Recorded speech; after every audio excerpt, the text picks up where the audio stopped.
porque o povo estava se entregando aos pecados. Que pecado esse que estava rodeando o povo de Israel? Percebemos que os pecados que rodeiam o povo do tempo da atualidade eram os pecados que rodeavam o povo de Israel. Que pecado era esse? Um dos pecados mais destacados era o pecado da idolatria. O que é o pecado da idolatria? O que é a idolatria? Por que a idolatria ela causa a ira de Deus contra aquele que pratica? A idolatria é tudo aquilo que eu coloco acima da prioridade de Deus. O que é idolatria? Se eu coloco a minha filha acima da prioridade de Deus, eu estou idolatrando ela. Se eu coloco a minha esposa acima da prioridade de Deus, eu estou idolatrando ela. Se eu coloco o meu carro, se eu coloco o dinheiro, se eu coloco a moto, se eu coloco o que eu tenho, se eu coloco o que eu vejo, se eu coloco o que eu assisto, se eu coloco as minhas vontades, as minhas prioridades, se eu coloco a mim próprio acima da prioridade de Deus, eu estou idolatrando a mim mesmo. É por isso que Deus ele vai usar Paulo advertindo a Timóteo, dizendo: Timóteo, fique apercebido e não aparta de você a palavra. Por quê? Porque nos últimos dias os homens serão amantes de si mesmos, os homens serão presunçosos, os homens serão arrogantes e amantes do dinheiro. Mas o que é que eu faço? Permanece, Timóteo, permanece naquilo que você aprendeu. Oh, aleluia! Oh, glória! O povo de Israel está oprimido pelos filisteus. Nada que o povo de Israel fazia, o povo de Israel crescia. Nada que o povo de Israel fazia, o povo de Israel prosperava. Nada que o povo de Israel fazia, eles conseguiam obter um objetivo, obter uma resposta em cima daquilo que eles tinham trabalhado. Porque tudo que eles faziam, os filisteus entravam e tomavam. Por quê? Porque o poder em força, em exército, estava com os filisteus. Glória a Deus. Mas Deus, ele vai visitar uma mulher, esposa de Manoá, e vai dizer para ela: tenho eu te separado. Você até hoje é estéril, mas de ti vai sair um libertador, Nazireu. Nazireu significa alguém separado, reservado para o uso exclusivo de Deus. Glória, aleluia. E o nome dele será Sansão.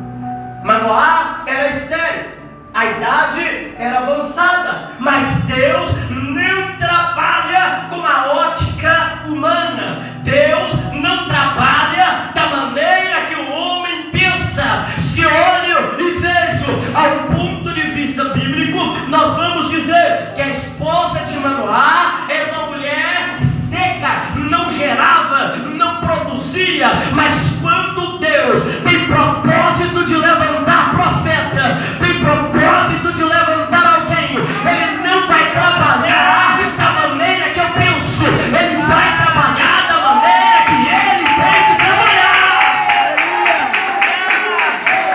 Aleluia, aleluia, eita glória. Então a esposa de Manoá vai falar com ele: olha, veio um varão, veio um homem e veio falar comigo que eu vou gerar. Aleluia. Acredito que Manoá olha para sua esposa e diz: é impossível. Há quantos anos somos casados e até hoje não gerou. Mas ela vai dizer: o homem que falou comigo não era igual. Eita. Aleluia, Jesus. Glória a Deus. O homem que falou comigo não tinha uma aparência física natural. Oh glória! O homem que falou comigo, o semblante era diferente, o falar era diferente, o jeito era diferente, o andar era diferente. E quando ele falava, uma coisa diferente acontecia. porque eu senti a glória, eu senti a presença, eu senti a virtude, era algo diferente, aleluia!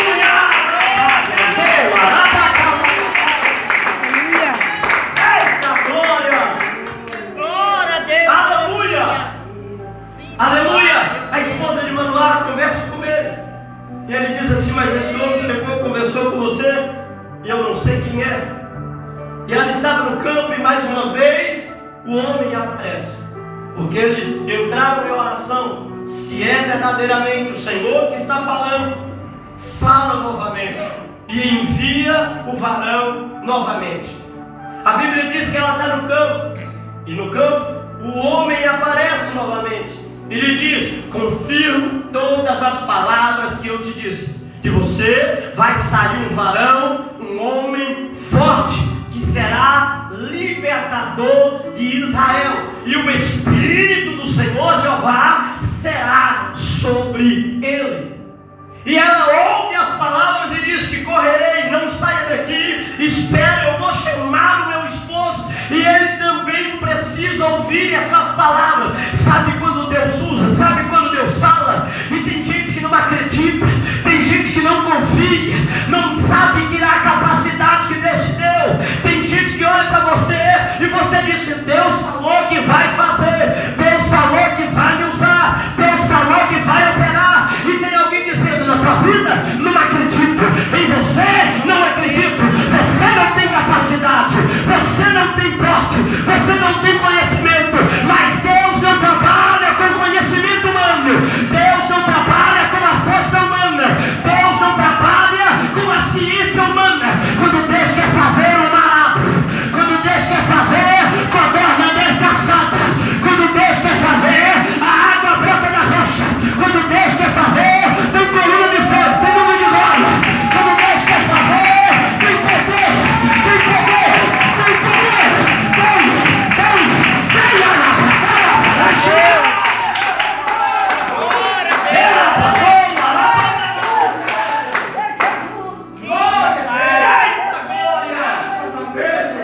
quando Deus quer fazer,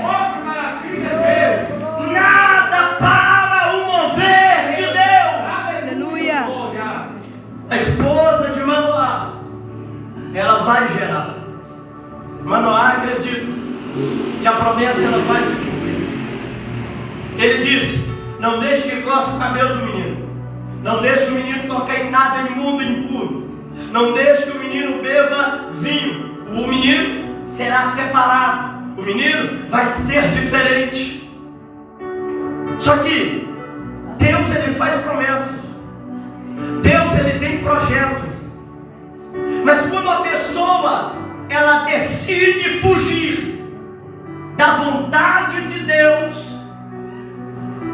ela começa a fazer tudo aquilo que Deus disse que não era para fazer. O menino vai crescer, e todo mundo conhece a fase da adolescência e da juventude de alguém. Sempre quer inventar, sempre quer fazer. Então a Bíblia diz que Sansão, de acordo com o que cresce, ele está debaixo de uma promessa. Deus disse que ele seria libertador dos filisteus, libertador de Israel da mão dos filisteus. Então, quando Sansão ele vai crescendo, ele começa a tomar um vinho que não era para tomar. Está entendendo o que Deus está falando? Glória a Deus, aleluia. Deus está dizendo: não toca, isso foi reservado. Não toca, você foi reservado. Não beba, você foi reservado.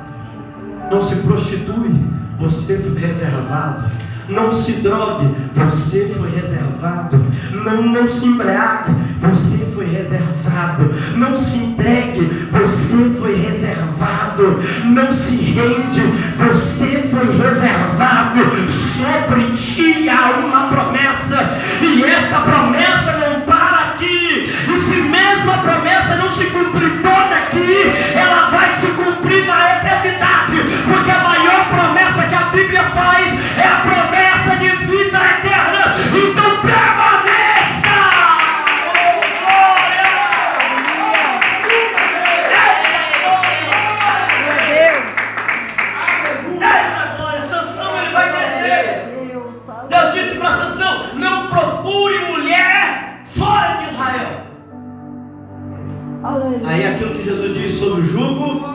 desigual. Se eu tenho uma fé, eu procuro alguém que caminha com a mesma fé que tenho. Por quê? Porque a Bíblia nos ensina a não procurar alguém para viver um jugo desigual. A Bíblia diz que Sansão ele vai para as terras, vai procurar a mulher lá na terra dos filisteus. Ele vai se casar. A Bíblia diz, para eu poder resumir a história, a Bíblia diz que Sansão ele vai se envolver com mulheres que se vendem, que se prostituem. A Bíblia diz que Sansão ele vai se deixar a se envolver pelaquilo que os filisteus ofereciam. Você não me entendeu ainda, mas eu vou te explicar. Glória a Deus. O povo de Israel é povo de Deus. Povo filisteu é um povo pagão.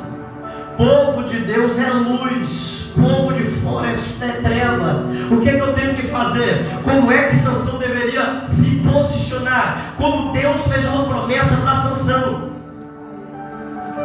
Deus fez uma promessa para Sansão: você será libertador, e o Espírito de Deus repousa sobre você. Mas assim como nos tempos atuais, pessoas que não valorizam o chamado, pessoas que não valorizam a unção, pessoas que não valorizam a presença, pessoas que não valorizam aquilo que Deus deu, pessoas que não valorizam a capacidade que Deus deu. Deus está dizendo: agora tu não valoriza, agora tu não reconhece, depois que o tempo passar, você vai querer de volta. E Deus está dizendo: